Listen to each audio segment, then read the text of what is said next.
What's up, guys? It's me, Tim, here, Gutter Growth Podcast. Today I got Tim Brown with me. What's going on, brother? Hey, so good to be here, my brother. Life is so good. No doubt, man. So, for those that don't know you, can you tell them a little bit about your background and how you got into gutters and all that good stuff? Yeah. So we're just kind of talking offline a little bit. So long story short, I'm actually a fourth generation. My kids are the fifth. I have three kids in college.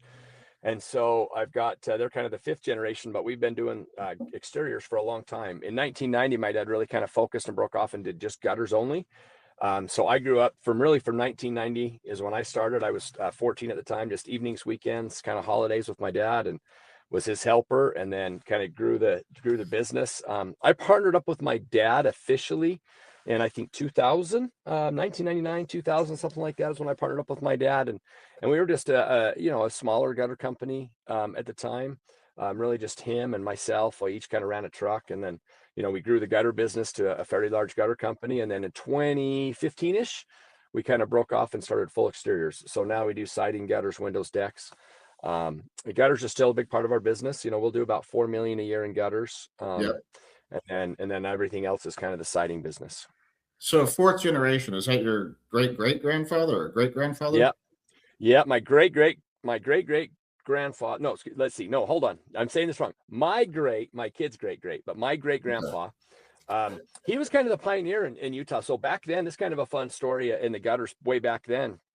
Of course, no gutter machines, right? And back then, HVAC contractors installed the gutters. So when they were building the ductworks, at least in Utah, they would build ductwork. And then, so when they were building their ducts, they'd basically build an apron gutter, right? And they would build it and install it when they were at the 4-way kind of time frame. And then the roofers would come put on the roof on top of it. So that's the first gutters. Was it all handbrake?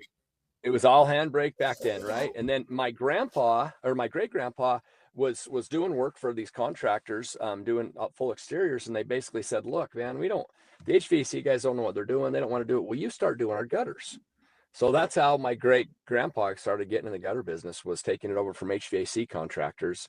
And then fast forward in the 70s when seamless gutter machines came out, my grandpa had the first one in the state of Utah. Okay, that's pretty cool. So we've been in the gutter business for a long, long time. What's that? 5-inch or 4-inch or?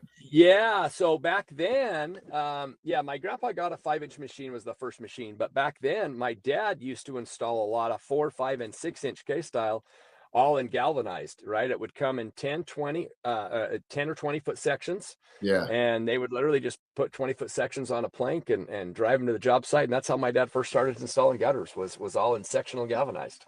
I never seen 4-inch until I was in California like a couple of weeks ago, and I'm like, "What is that? That's super small." I know, it's like little, 9-inch oil.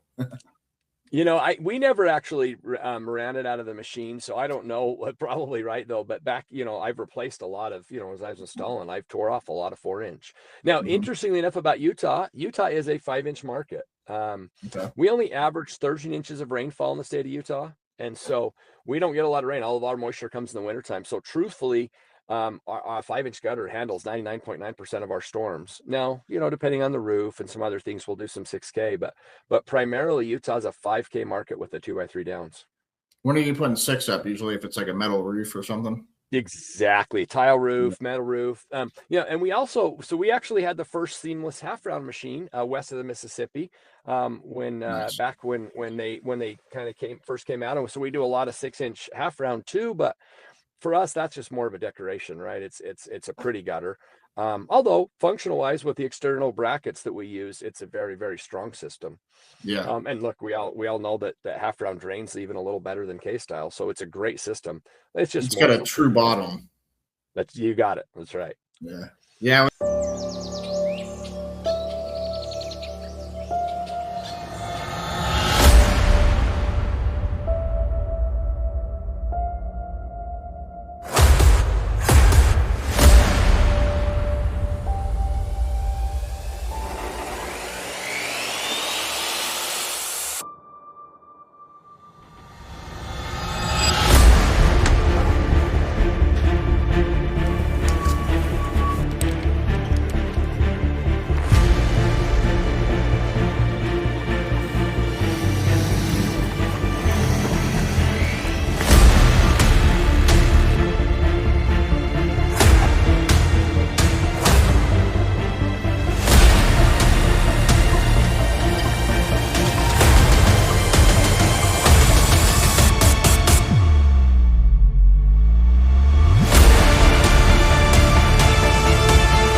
Yeah, I was with Augustine a couple weeks ago at Classic, and that guy hates flat bottom gutters. Look, it is what it is, right? I mean, that's what most of us know. But half rounds, they're both really good. It just kind of depends. I always tell customers that half round is your jewelry. If you want some jewelry, let's put some jewelry on your house. Let's do some half round. If you just want function, let's just go standard case style. I like it. I was mainly trying to get mostly into the half round market before I sold. I had the 6-inch and the 8-inch machine, and it's it looks better to me. I think it looks better, especially on the tile roofs and metal roofs. And I agree. I love it. I love it. And the other thing too, that Utah has a really unique climate that a lot of the country doesn't have, and that's because we have so much snow and ice that, you know, you'll get those gutters so full of ice that it'll tear them off. And so a half round gutter system with those external brackets are virtually indestructible. I've never seen ice tear off a half round job before. You'll get slide off right on a metal roof. Basically they're cast hangers, is what we use. In fact, what the hangers we use are the exact Euro hangers that like on a copper European system. We use the exact same type of hangers, and we actually just powder coat them to color match for our aluminum half round. Are they brass or are you using aluminum? They're actually they're in most cases they're steel. Okay, cool. And then I was watching that get made the other day. That was pretty cool. They melt it down, and then you got this pot, and you know they're pouring them into these casts, and it's a pretty cool process. It's incredible. We love it. Yeah, but that gutter's not going anywhere. What about case style? What do you do for strength on that with the snow? So again, we're an 027 market too for the most part. I mean, we'll do a little 032, but I would say 90% of our stuff is just all 027. You just try to put the hangers closer together, right, and just kind of make it a little bit tougher, a little bit stronger. We kind of talked offline a little bit, but we do a lot of heat cable and heat tape as well. Now, in the state of Utah, you're not licensed. You cannot install the cables all the way. So what we do is we actually run it and get it all ready to go, and then we have an electrician come in and actually do the hookup part of it, so that we're compliant. And I'll be honest, our guys are way better than the electricians, but we try to follow the rules, and so the electricians will come and do that. You ever think about bringing an electrician on board, or? Yeah, we just don't have enough of the business. The problem is heat cable is so cyclical, man. Like the cold winters, like today, I'm literally in shorts and a shirt right now, and it's December. I mean, who would have thought? We had our second warmest December ever in history yesterday. So you never know. Like it should be freezing and snow right now, but we're in the 50s. Is it profitable, the heat tape? Yeah, yes and no. So we're a unique company. And this is the one thing that if anybody can take away from this podcast is raise your prices, raise your prices, raise your prices. Like we had a high gross.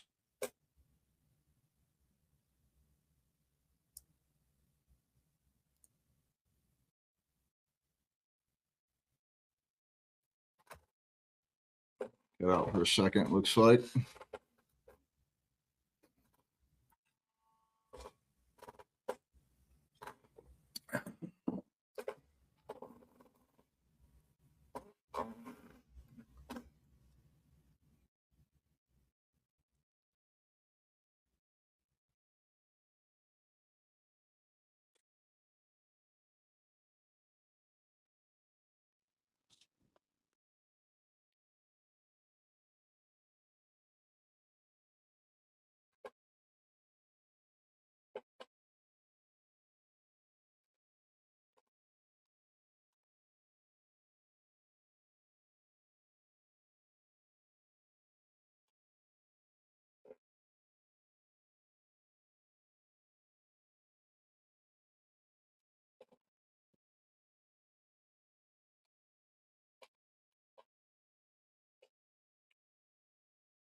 There you go. That was weird, man. I don't know what happened. There you are. Cut out for a second. We all went away. I'll get that chopped out. But we were talking about raise your prices. Yeah. So I mean, to me, raise your price, raise your price, raise your price. Like for us, we make the same amount of gross profit on every one of our products. So, you know, it doesn't matter what product we sell it for the same gross profit. So We just charge more. What do? You just are you like monitoring that quarterly and then raising prices as need be, or We're pretty detailed. We'll job cost every single job. okay. Literally every day a job is job cost when it's complete. When it's turned in, it's submitted, it's job costed, and then commissions are paid according to that. But we charge at a good clip. I think we charge the right price. It's enough to be profitable, also enough to pay all the employees well. But then it's a balance, because you don't want to rip off the homeowners, but you've also got to charge a price so that you can be here and take care of your customers for 10 years or 20 years or whatever it is. A lot of guys don't look at all the little stuff that you got to pay. Just like you got to pay someone in the office, and you got to pay all these insurances, and that stuff really adds up. It does. Well, and then, we talked a little offline too. I mean, it's skewed because it's not just gutters, but my lead cost, my average lead cost this year is over $700. So it's incredibly expensive. So, you've got to pay the bills to have the business come in, but it's what you got to do to. And I used to really struggle with it for a long time. But one thing I learned a long time ago was charge the right price, take care of the customers, and the business will keep coming.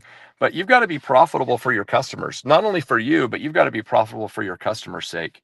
Because if you're not, then you're not in business and you're not servicing them. Yeah, you're not growing. You don't have money to invest and grow and scale and stay around, right? Like you guys are probably never going out of business. 4 generations. We hope not. My kids are the fifth, right? I mean, I've got 3 in college, and I've got one doing some church service in South Africa for a year, for 2 years, and then when he gets home, he'll probably be in the business at some point. But yeah, I mean, all 4 of my kids are in the business at some point, so hopefully for 5, maybe 6 generations. Are they interested? 2 of them for sure. My daughter actually wants to be a doctor, so we'll see how that goes. And then my baby, the one that's doing the service work in South Africa right now, he actually wants to be in the FBI, so we'll see. He might be in the gutter business, he may not, but the other 2, yes. Yeah, My second son is going to college right now, but he works for us and does a lot of the marketing and kind of the IT stuff on the back end. yep. My oldest is lucky enough to play Division I football, so he's focusing on that right now. But when he's done, then yeah, he's going to come work for the company.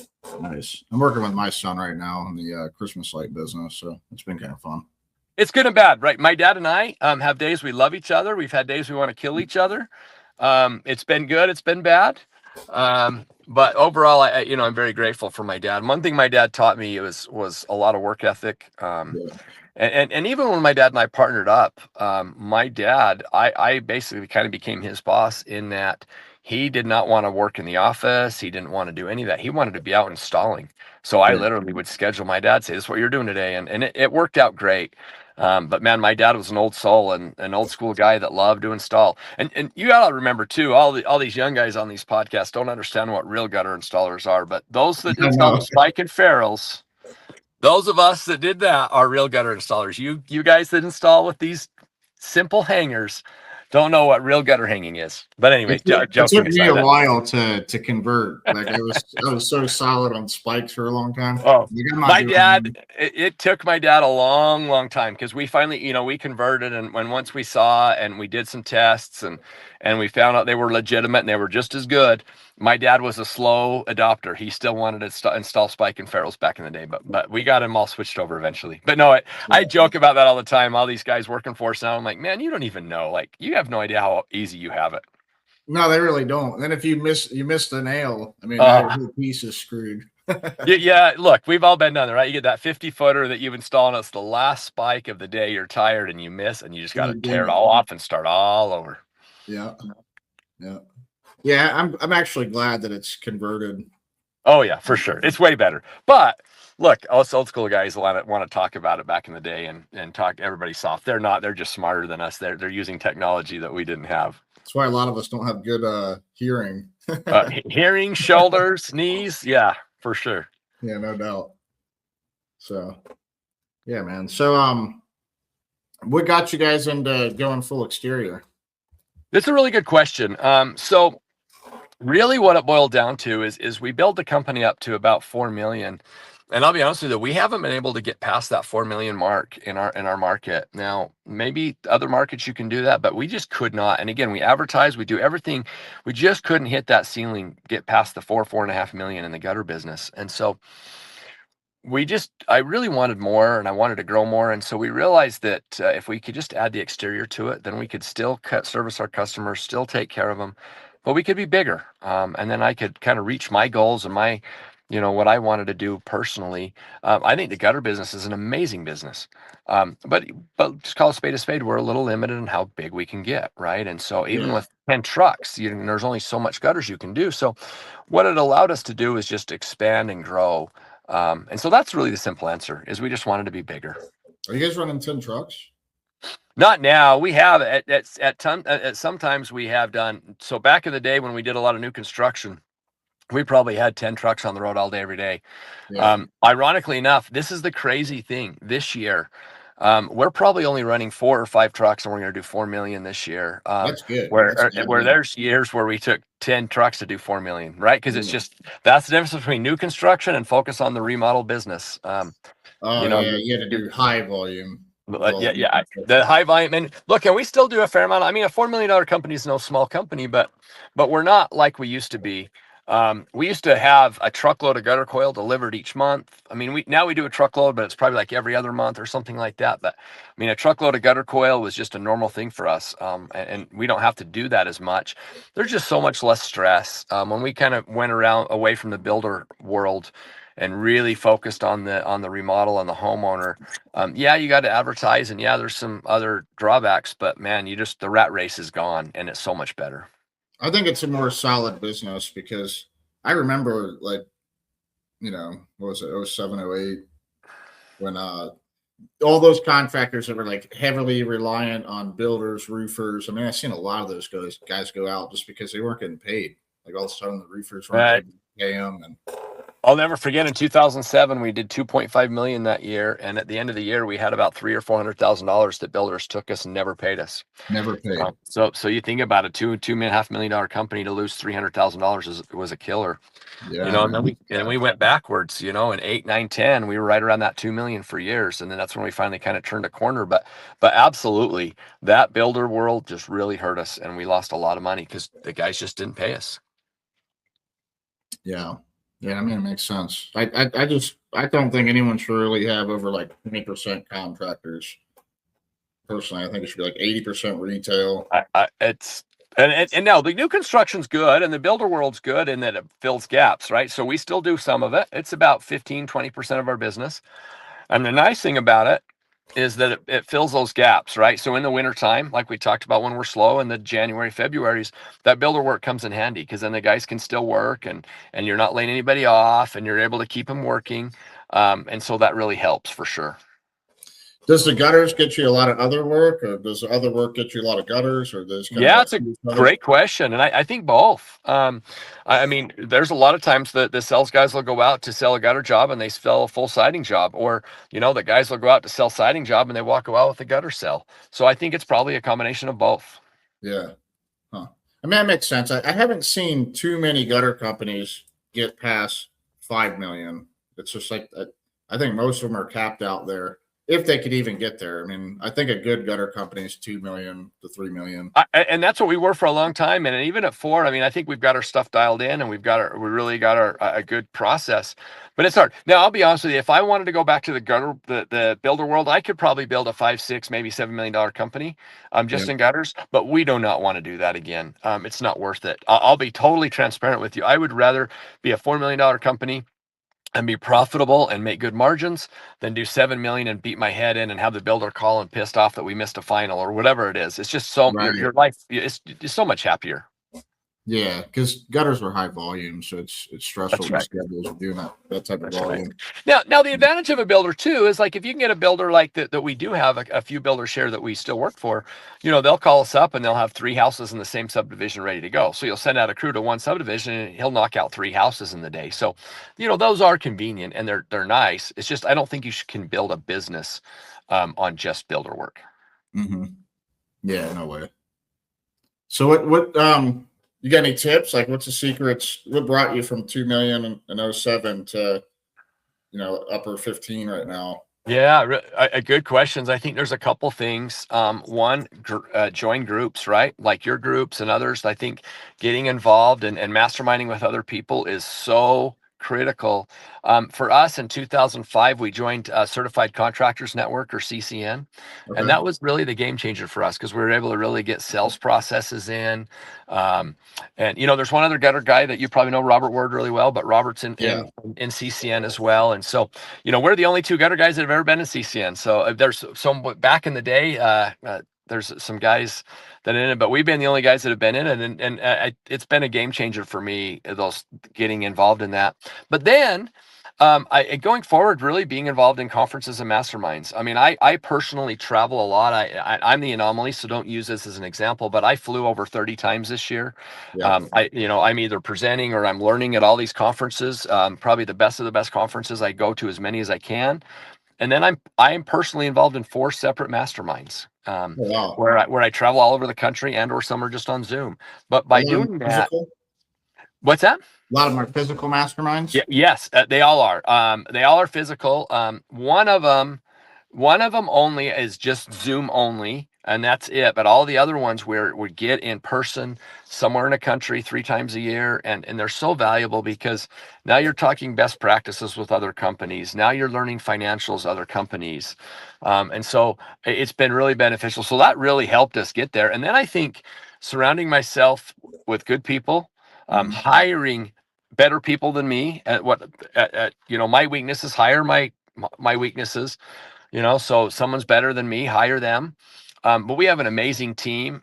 We have a gutter installer that we're celebrating tomorrow. We're celebrating his 20-year anniversary. He's Oh, been wow. installing gutters for 20 years, and we've had some managers been with us for 25. And so I think you surround yourself with good people, right? And then you're able to build. So that's a really long answer to the question, but I think that if I want to summarize it really quick is hire the right people, and join a mastermind, and then go be trained and learn and go to conferences. Because if you can do that, you can really elevate yourself to another level. So 20 and 25 years is incredible. You got to have good culture for that. Well, and that's our number one focus. Honestly, I'm glad you brought that up because that is our absolute number one focus. Culture. We culture. Like we do small things like a once a month. That's why we say tomorrow, because once a month meeting, we celebrate everybody's work anniversaries. Yeah. We celebrate their birthdays. They get their monthly bonuses that month. But then, and we read every single Google review that we get. We read it, and every person's name's recognized. We hand them a $20 bill. You do these little things to really build that culture. And then we do things like here locally, we have the Utah Jazz and the Utah Mammoth. We have season tickets to both. A lower bowl, nice Toyota club, so they get the dinner, the parking, and everything, and they're for the employees. And everybody takes turn going to those things. So you do these things to really build that culture, and then people want to stay, and then they want to work for you. Yeah. Tell me a little bit more about the what you mean they take turns? Do you guys go all together, or is it just something they're able to do? So yes, we have 4 tickets to the Jazz, and then we have 8 tickets to the Mammoth.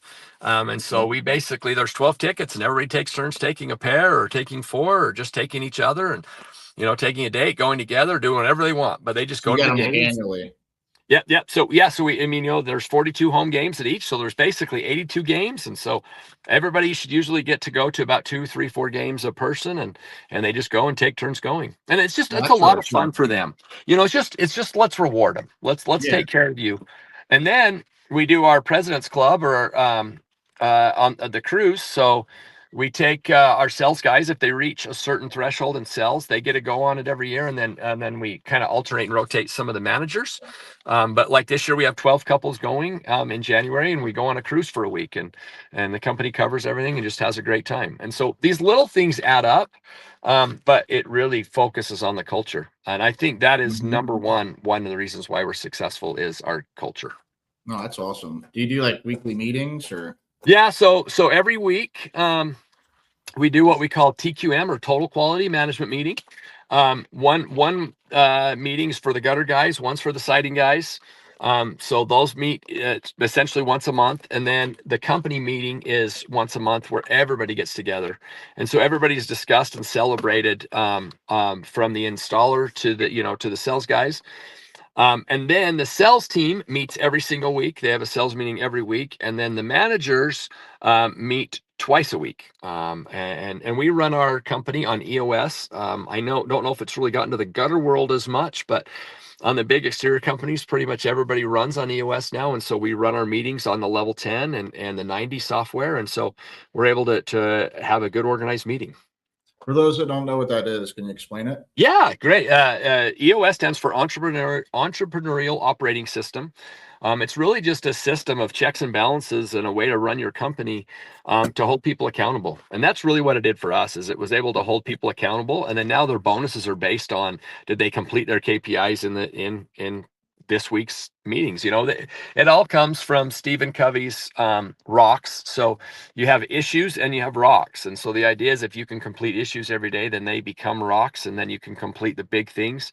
And if you focus on a big rock each quarter, it's amazing what you can accomplish as a company. And then every quarter you get assigned a new rock and you just kind of work towards it. It's been a really, really good system. We do that rock thing in our meetings too. It's incredible. And those that are interested in it, what I would recommend, there's a really good book. It's just called What the Heck is EOS? It's a really easy read. It's a quick read. It'll probably take you an hour or two to sit down, and it just goes through the whole steps of what it is. So What the Heck is EOS is the first book I'd read. And then the second one, if you're interested in doing it, is Traction. And Traction is the book that gives you the play-by-play or the Bible of how to run on EOS. Yeah, it's been years, but I have read Traction. It's great. It's a lot, and it's something that you probably need to study, you know what I mean, over and over. But once you get your company all dialed in, it's just incredible what it can do. And, a lot of times people say, oh, we're too small. Look, if you've got 2 employees, yeah, you're okay. You're probably too small. But if you've got 5 or 6 employees, you're not too small. And I would say do it. And it could be incredible for you. And a lot of people don't, if you set up systems, that's what makes a business scalable, because now you got system, Tim, you're dead on, man. We talk all the time about, okay, this is going to make us better right now, but we don't care about that. What we care about is systemizing anything, because the only way you can truly grow is if it's all systematic, and if it's replicatable. If I say that word correctly, you've got to be able to replicate it. And if you can do that, then you're on something. The systems makes it more predictable. Amen. Love it. So how many guys are you running with a company that size? People ask me that all the time, and it kind of depends. We have anywhere from 60 to 100 employees at a time. Now, the reason why it varies is because a lot gutter guys, they're all in-house employees. But a lot of our siding contractors are subcontracted. So we'll have kind of the main guy that is in charge, and he'll bring in 2 guys on a job, or he'll have 10 guys on a job. So it kind of depends on the day. I see. Employees, we probably have 40, but if you add our subs into it, then we're probably in that 80 range. Definitely takes an army, huh? It does. But look, man, it's been, this industry is amazing. I love it. I love this industry. I want to make it better. I want to help everybody's lives. When I became a partner with my dad, I kind of, I went to college, I got my degree. I went to Brigham Young University, a really prestigious business school, the Mary School of Business, one of the top business schools in the country. And I thought I was kind of giving up a life that I wanted if I was going to stay in the gutter business, meaning I could make a good living, but I wasn't going to be a quote unquote professional. Yeah. Well, that's not the case. You 100% can be a professional in our industry. And I think that's an opportunity, and I'm so grateful for that. Yeah, no doubt. Yeah, I'm glad I fell into gutters. I didn't know what it was when I got into it. Just getting a job and hey, right, all of us. Hey, when I was 14 years old, I didn't have a choice. It was like, get your butt here. Someone was asking me the other day if I'm afraid of roofs, and I'm an old school guy. I think all the old school gutter guys all installed from the roofs. So we're used to that, kind of not being afraid of that anymore. And now let's be clear, today I would be, because it's been too many years. But somebody asked me, how did you not get afraid of roofs? I'm like, because my dad made me. There was no options. I'll never forget the first piece of gutter I held. It was a 50-foot piece of gutter. It was a 2-story building. It was only a 412. But to me, it was 20 feet in the air. I was going to die. I'm hanging with a 50-foot piece of metal over this edge with my dad. I'm dying. Obviously now today we'd laugh at that and go, oh, I could do that with my eyes closed. But when I started at 14, I was scared to death. Yeah, I was scared too, but I guess a couple of weeks go by and you get used to it. You do get used to it. Used to it. I'm glad I'm off the ladder, though. That's for sure. Hey, look, there's time in a season too. That's the other thing.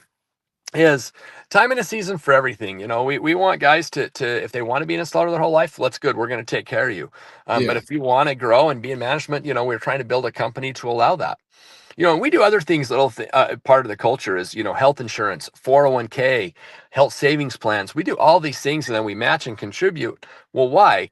So that these guys can make a good living. I mean, if a 20-year-old can come out of high school and come and work for us and work a couple of years and really get trained, look, he can make a pretty good living. And then if he's smart and does his 401k and then our match, by the time he's 35, 40 years old, he's going to have You'll $1 be million good. put away. So Yeah. yeah, Yeah, no, that's true.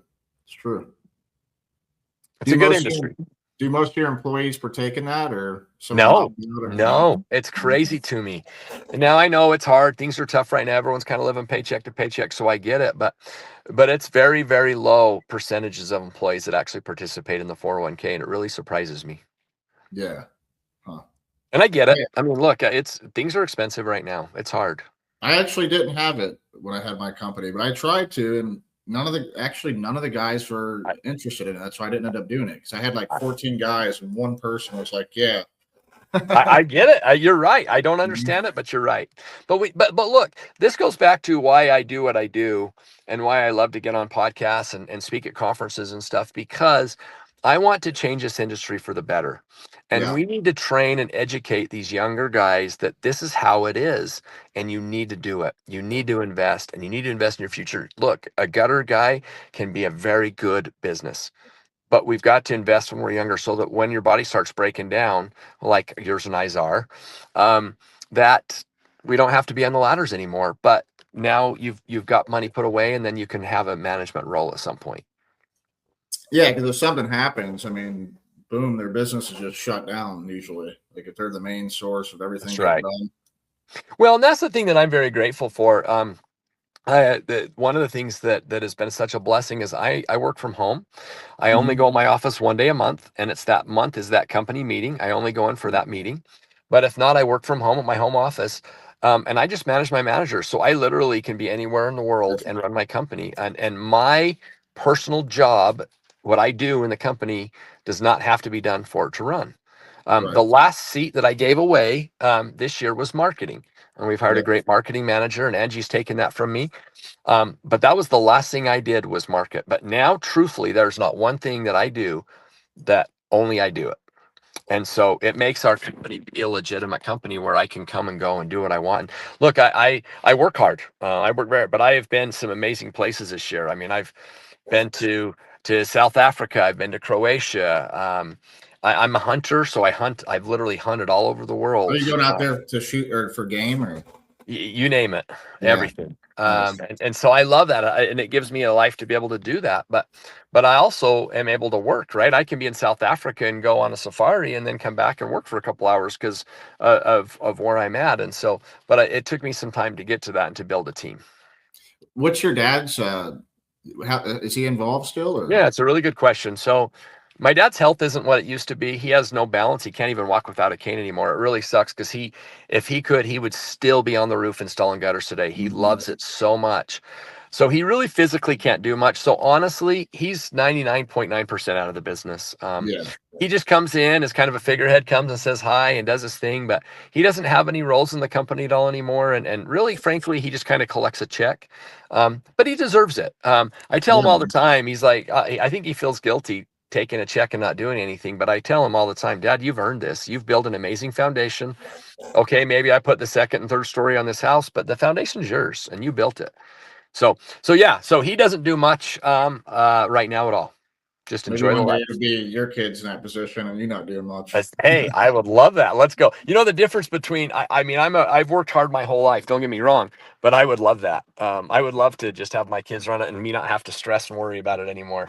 One of my passions is I do for fun is I coach high school football and have for 10 years. So, Mhm. I would love to just be a college or high school coach and not even have to worry about the money and just let the business do its thing and go coach football. Yeah, that'd be good. So maybe you're not far off from that. I love it. So your son's in football, right? Your son. Yeah, so yeah, all three of my boys played in high school. They all had college offers and could have played in college, but only my oldest chose. He's at a small Division I school, but he's playing Division I football, living his dream. Yeah, that's awesome. So maybe you'll get in the NFL. Well, if he can stay healthy, he's got his numbers are good enough, but he's just not been healthy. So we'll see. This next year will be his last year was his first year that he's been healthy the whole time, and he's got one more year. So we'll see. We'll see how it goes. Cool, man. Good deal. Well, man, I appreciate you coming on here today. Hey, I love it. And honestly, throw my information out. Anybody can call me, reach me anytime, call me, text me. I just want to make this industry better. I want everyone to be profitable and to make a good living. So I'm really here. I mean, literally you can throw my information out to anybody, email, text. I don't care. You can give my cell number out. I'm happy to talk to anybody anytime. You want to go ahead and tell them the cell phone number? Sure. Let's do it. So my email is just Tim Jr., TIMJR. I'll give you the easiest one at utahgutter.com. So Tim Jr. at utahgutter.com. My cell is 801-557-9875, 801-557-9875. But literally call, text, anytime. I probably spend the majority of my time, honestly, stuff like this, just helping the industry better, because that's what I want to do. So let's make it happen and let's do it. You got a great name, by the way. I know, right? The Tim Squared. I love it. And my dad, so cool story. My dad's name's Tim also. So that's why I'm Tim Jr. I was born on his birthday, and my second son was also born on her birthday. So we've got 3 generations. So we gave him the middle name, but we couldn't do the third. But yes, it's a great name. I love it. So my dad's a Tim, but I didn't get his middle name. So my son's not quite a junior. That's awesome. My son's a junior. So love it. Love it, love it, love it. Yeah, and it's funny because in the industry here, nationwide, everyone knows me as Tim or Tim Jr., but in Utah, everybody calls me Junior, just because of my dad. Well, I mean, look, my dad's kind of a gutter legend. My dad has installed gutters for over 50 years. So he's kind of my dad's kind of the OG. Probably everybody in the state of Utah is probably a branch off of my dad somehow. You know what I mean? Because he's trained so many guys at some point. Yeah, that's right. That's right. So it's fun. Cool. All right, man. Well, thanks. I appreciate you. Hey, well, it's my pleasure. Thank you. And listeners, let's make money and let's be successful and let's kick butt. Let's grow. Love it.